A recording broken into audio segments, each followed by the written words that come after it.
Hey guys, so I just want to address something really quickly. Yesterday I was reading on live and someone commented and they were like, why would you want to follow a God of ownership, a God who wants to own people? And I never address my comments on live. So if you do happen to be on my live and you do comment something, I apologize. I do not address comments because I read the Bible on live. That's the only time I really go live on this app, is to read the Bible. And I think it's really important that people are hearing the word of God. And so I don't want to get caught up in the comments. And that is why this is a separate video, because I feel like many people have this question and I just felt like it needed to be addressed. So why do I follow God of ownership? Ownership is not a bad thing. I don't know who told you it was a bad thing.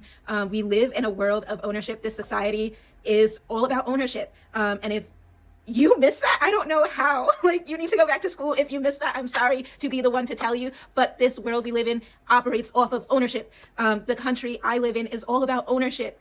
You own homes, you own cars, you own your dogs, you own your wallet. Everything is about ownership. And so it's not a bad thing. Why isn't ownership a bad thing? Because ownership allows you to pass things down to the people that follow you. Ownership allows you to pass things down to your kids, to your great-great-grands, to your great-great-great-great-great-great-grands. And so it also allows you to feed the hungry. It allows you to clothe the naked people. It allows you, well, I hope people aren't walking around naked, but you get what I mean. Like, it allows you to help where help is needed. If you don't own anything, you can't even help yourself. You can't feed your dogs. If you don't own anything, like, you gotta beg.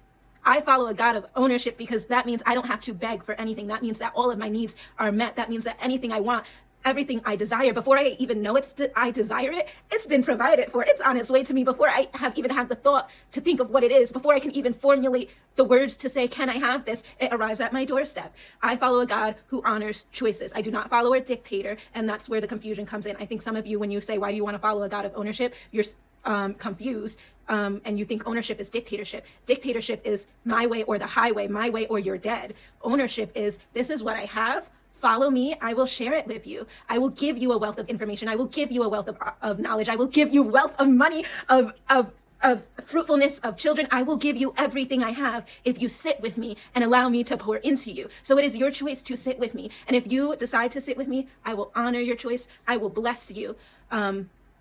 It won't be easy following me. You're going to have to put in some work.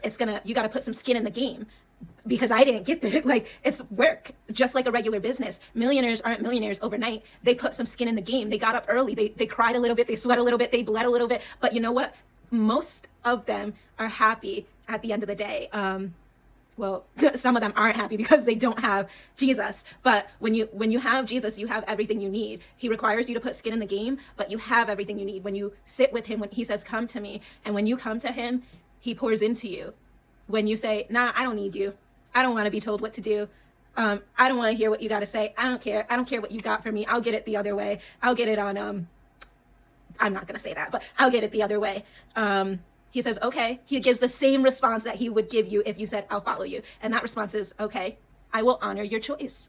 You don't want what I have? I will take my name off of what I had put aside for you, and I will give it to someone who is humble, who is faithful, who is a good servant of mine, who will listen.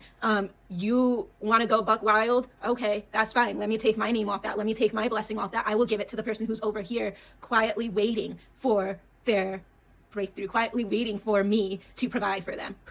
I don't follow a dictator. I don't follow, yeah, that's it. I don't follow a dictator. I do follow a God of ownership because I want what he has. And God says that we are made in his image and likeness. And so if my God owns the whole world, that means I will inherit the whole world. And if I am made in his image and in his likeness, that means just because my God is an owner, I'm automatically an owner. That is nepotism at its finest. And I am gladly okay to call myself a nepo baby.